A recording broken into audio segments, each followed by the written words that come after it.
Chapter 4, Lesson 4, The History of Taxes and the Power of Corporations. My rich dad just played the game smart, and he did it through corporations, the biggest secret of the rich.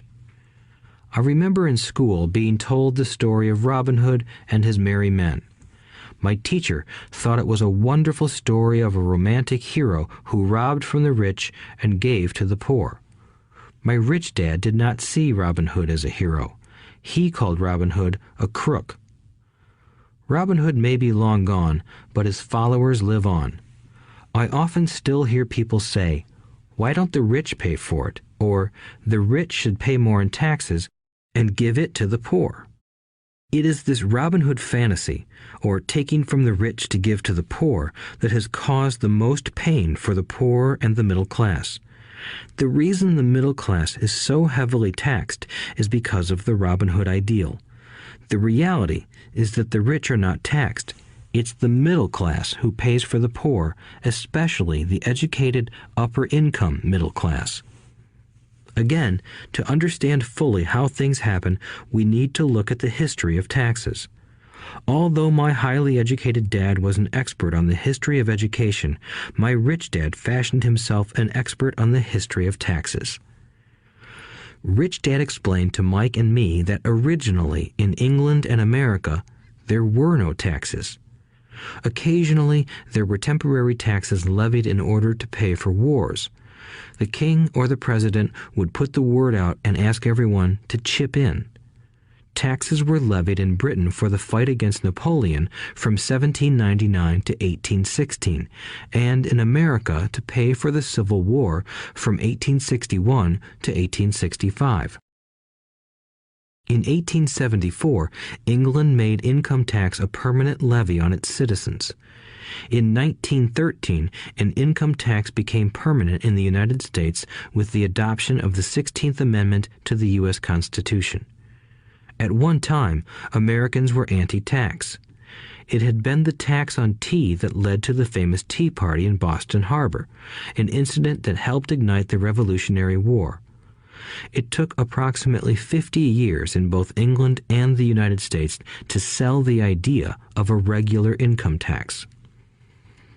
What these historical dates fail to reveal is that both of these taxes were initially levied against only the rich. It was this point that Rich Dad wanted Mike and me to understand. He explained that the idea of taxes was made popular and accepted by the majority by telling the poor and the middle class that taxes were created only to punish the rich. This is how the masses voted for the law, and it became constitutionally legal.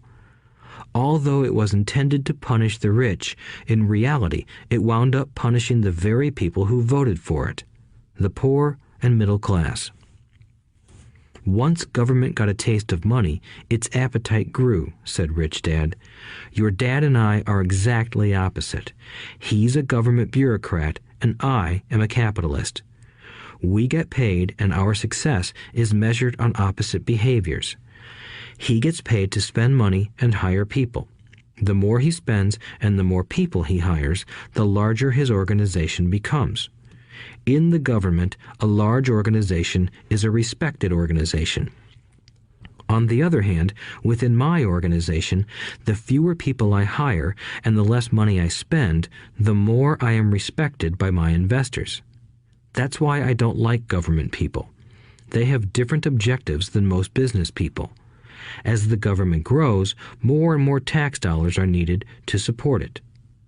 My educated dad sincerely believed that government should help people. He loved John F. Kennedy and especially the idea of the Peace Corps. He loved the idea so much that both he and my mom worked for the Peace Corps, training volunteers to go to Malaysia, Thailand, and the Philippines.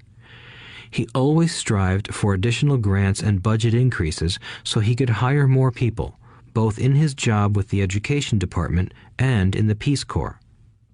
From the time I was about 10 years old, I would hear from my rich dad that government workers were a pack of lazy thieves, and from my poor dad, I would hear how the rich were greedy crooks who should be made to pay more taxes. Both sides had valid points. It was difficult to go to work for one of the biggest capitalists in town and come home to a father who was a prominent government leader. It was not easy to know which dad to believe. Yet, when you study the history of taxes, an interesting perspective emerges. As I said, the passage of taxes was only possible because the masses believed in the Robin Hood theory of economics. Take from the rich and give to everyone else. The problem was that the government's appetite for money was so great that taxes soon needed to be levied on the middle class, and from there it kept trickling down. However, the rich saw an opportunity because they don't play by the same set of rules.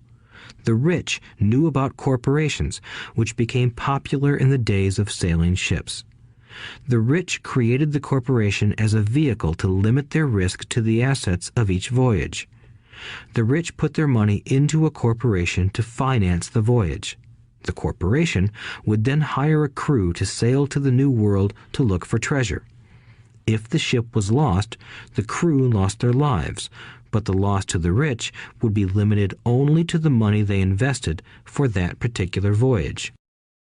It is the knowledge of the legal corporate structure that really gives the rich a vast advantage over the poor and middle class. Having two fathers teaching me, one a socialist and the other a capitalist, I quickly began to realize that the philosophy of the capitalist made more financial sense to me. It seemed to me that the socialists ultimately penalized themselves due to their lack of financial education. No matter what the take from the rich crowd came up with, the rich always found a way to outsmart them. That is how taxes were eventually levied on the middle class. The rich outsmarted the intellectuals solely because they understood the power of money, a subject not taught in schools. How did the rich outsmart the intellectuals? Once the take from the rich tax was passed, cash started flowing into government coffers. Initially, people were happy. Money was handed out to government workers and the rich. It went to government workers in the form of jobs and pensions, and it went to the rich via their factories receiving government contracts. The government received a large pool of money, but the problem was the fiscal management of that money. The government ideal is to avoid having excess money. If you fail to spend your allotted funds, you risk losing it in the next budget. You would certainly not be recognized for being efficient. Business people, on the other hand, are rewarded for having excess money and are applauded for their efficiency. As this cycle of growing government spending continued, the demand for money increased, and the tax the rich idea was adjusted to include lower income levels down to the very people who voted it in, the poor and the middle class. True capitalists used their financial knowledge to simply find an escape. They headed back to the protection of a corporation. But what many people who have never formed a corporation don't know is that a corporation is not really a thing. A corporation is merely a file folder with some legal documents in it, sitting in some attorney's office and registered with a state government agency. It's not a big building or a factory or a group of people. A corporation is merely a legal document that creates a legal body without a soul. Using it, the wealth of the rich was once again protected. It was popular because the income tax rate of a corporation is less than the individual income tax rates. In addition, certain expenses could be paid by a corporation with pre-tax dollars. This war between the haves and have-nots has raged for hundreds of years. The battle is waged whenever and wherever laws are made, and it will go on forever. The problem is that the people who lose are the uninformed, the ones who get up every day and diligently go to work and pay taxes. If they only understood the way the rich play the game, they could play it too. Then they would be on their way to their own financial independence. This is why I cringe every time I hear a parent advise their children to go to school so they can find a safe, secure job. An employee with a safe, secure job without financial aptitude has no escape. Average Americans today work 5 to 6 months for the government just to cover their taxes. In my opinion, that is simply too long. The harder you work, the more you pay the government. That is why I believe that the idea of take from the rich backfired on the very people who voted it in.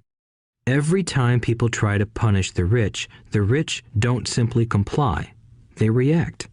They have the money, power, and intent to change things. They don't just sit there and voluntarily pay more taxes. Instead, they search for ways to minimize their tax burden. They hire smart attorneys and accountants and persuade politicians to change laws or create legal loopholes. They use their resources to effect change. The tax code of the United States also allows other ways to reduce taxes. Most of these vehicles are available to anyone, but it is the rich who find them because they are minding their own business. For example, 1031 is jargon for Section 1031 of the Internal Revenue Code, which allows a seller to delay paying taxes on a piece of real estate that is sold for a capital gain through an exchange for a more expensive piece of real estate. Real estate is one investment vehicle that has a great tax advantage. As long as you keep trading up in value, you will not be taxed on the gains until you liquidate. People who don't take advantage of these legal tax savings are missing a great opportunity to build their asset columns. The poor and middle class don't have the same resources. They sit there and let the government's needles enter their arm and allow the blood donation to begin. Today, I am constantly shocked at the number of people who pay more taxes or take fewer deductions simply because they are afraid of the government. I have friends who have had their businesses shut down and destroyed, only to find out it was a mistake on the part of the government. I realize all that, but the price of working from January to May is a high price to pay for that intimidation. My poor dad never fought back. My rich dad didn't either. He just played the game smarter, and he did it through corporations, the biggest secret of the rich. You may remember the first lesson I learned from my rich dad. I was a little boy of 9 who had to sit and wait for him to choose to talk to me. I sat in his office waiting for him to get to me. He was ignoring me on purpose. He wanted me to recognize his power and to desire to have that power for myself one day. During all the years I studied and learned from him, he always reminded me that knowledge is power. And with money comes great power that requires the right knowledge to keep it and make it multiply. Without that knowledge, the world pushes you around. Rich Dad constantly reminded Mike and me that the biggest bully was not the boss or the supervisor, but the tax man. The tax man will always take more if you let him. The first lesson of having money work for you, as opposed to you working for money, is all about power. If you work for money, you give the power to your employer. If money works for you, you keep the power and control it. Once we had this knowledge of the power of money working for us, he wanted us to be financially smart and not let anyone or anything push us around. If you're ignorant, it's easy to be bullied. If you know what you're talking about, you have a fighting chance. That is why he paid so much for smart tax accountants and attorneys. It was less expensive to pay them than to pay the government. His best lesson to me was, be smart and you won't be pushed around as much. He knew the law because he was a law-abiding citizen and because it was expensive to not know the law. If you know you're right, you're not afraid of fighting back, even if you are taking on Robin Hood and his band of merry men. My highly educated dad always encouraged me to land a good job with a strong corporation. He spoke of the virtues of working your way up the corporate ladder. He didn't understand that, by relying solely on a paycheck from a corporate employer, I would be a docile cow ready for milking. When I told my rich dad of my father's advice, he only chuckled. "Why not own the ladder?" was all he said. As a young boy, I did not understand what Rich Dad meant by owning my own corporation. It was an idea that seemed impossible and intimidating. Although I was excited by the idea, my inexperience wouldn't let me envision the possibility that grown-ups would someday work for a company I would own. The point is that, if not for my rich dad, I would have probably followed my educated dad's advice. It was merely the occasional reminder of my rich dad that kept the idea of owning my own corporation alive and kept me on a different path. By the time I was 15 or 16, I knew I wasn't going to continue down the path my educated dad recommended. I didn't know how I was going to do it, but I was determined not to head in the direction most of my classmates were heading. That decision changed my life. It was not until my mid-20s that my rich dad's advice began to make more sense to me. I was just out of the Marine Corps and working for Xerox. I was making a lot of money, but every time I looked at my paycheck, I was disappointed. The deductions were so large, and the more I worked, the greater they became. As I became more successful, my bosses talked about promotions and raises. It was flattering, but I could hear my rich dad asking in my ear, "Who are you working for? Who are you making rich?" In 1974, while still an employee for Xerox, I formed my first corporation and began minding my own business. There were already a few assets in my asset column, but now I was determined to focus on making it bigger. Those paychecks, with all the deductions, made all the years of my rich dad's advice make total sense. I could see the future if I followed my educated dad's advice. Many employers feel that advising their workers to mind their own business is bad for business. But for me, focusing on my own business and developing assets made me a better employee because I now had a purpose. I came in early and worked diligently, amassing as much money as possible so I could invest in real estate. Hawaii was just set to boom, and there were fortunes to be made. The more I realized that we were in the beginning stages of a boom, the more Xerox machines I sold. The more I sold, the more money I made, and, of course, the more deductions came out of my paycheck. It was inspiring. I wanted out of the employee trap so badly that I worked even harder so I could invest more. By 1978, I was consistently one of the top 5 salespeople at the company. I badly wanted out of the rat race. In less than 3 years, I was making more in my real estate holding corporation than I was making at Xerox, and the money I was making in my asset column in my own corporation was money working for me, not me pounding on doors selling copiers. My rich dad's advice made much more sense. Soon, the cash flow from my properties were so strong that my company bought me my first Porsche. My fellow Xerox salespeople thought I was spending my commissions. I wasn't. I was investing my commissions in assets. My money was working hard to make more money. Each dollar in my asset column was a great employee, working hard to make more employees and buy the boss a new Porsche with before-tax dollars. I began to work harder for Xerox. The plan was working, and my Porsche was the proof. By using the lessons I learned from my rich dad, I was able to get out of the proverbial rat race at an early age. It was made possible because of the strong financial knowledge I had acquired through Rich Dad's lessons. Without this financial knowledge, which I call financial intelligence or financial IQ, my road to financial independence would have been much more difficult.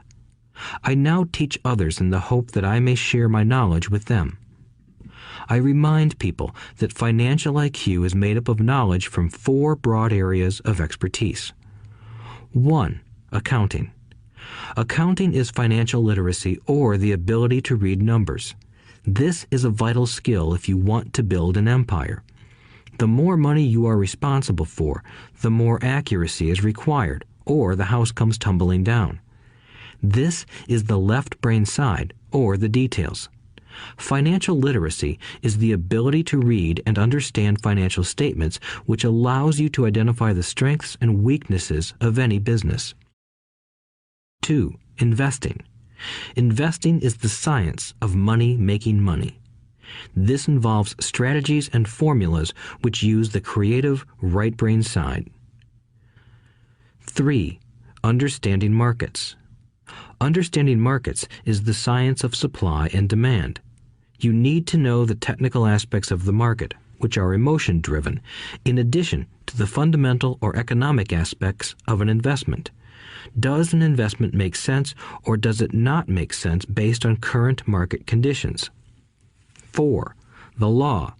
A corporation wrapped around the technical skills of accounting, investing, and markets can contribute to explosive growth. A person who understands the tax advantages and protections provided by a corporation can get rich so much faster than someone who is an employee or a small business sole proprietor. It's like the difference between someone walking and someone flying.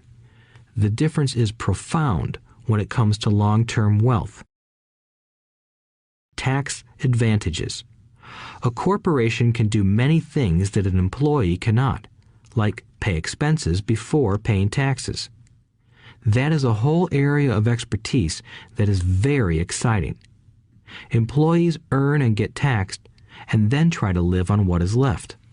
A corporation earns, spends everything it can, and is taxed on anything that is left. It's one of the biggest legal tax loopholes that the rich use. They're easy to set up and are not expensive if you own investments that are producing good cash flow. For example, by owning your own corporation, your vacations can be board meetings in Hawaii.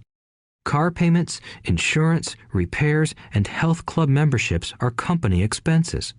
Most restaurant meals are partial expenses and on. But it's done legally with pre-tax dollars. Protection from lawsuits. We live in a litigious society. Everybody wants a piece of your action. The rich hide much of their wealth using vehicles such as corporations and trusts to protect their assets from creditors. When someone sues a wealthy individual, they are often met with layers of legal protection and often find that the wealthy person actually owns nothing. They control everything, but own nothing. The poor and middle class try to own everything and lose it to the government or to fellow citizens who like to sue the rich. They learned it from the Robin Hood story. Take from the rich and give it to the poor. It is not the purpose of this audiobook to go into the specifics of owning a corporation, but I will say that if you own any kind of legitimate assets, I would consider finding out more about the benefits and protection offered by a corporation as soon as possible. There are many books written on the subject that will detail the benefits and even walk you through the steps necessary to set up a corporation. Garrett Sutton's books on corporations provide wonderful insight into the power of personal corporations. Financial IQ is actually the synergy of many skills and talents. I would say it is the combination of the 4 technical skills listed above that make up basic financial intelligence. If you aspire to great wealth, it is the combination of these skills that will greatly amplify your financial intelligence. In summary, business owners with corporations 1. Earn, 2. Spend, 3. Pay taxes. Employees who work for corporations 1. Earn, 2. Pay taxes, 3. Spend.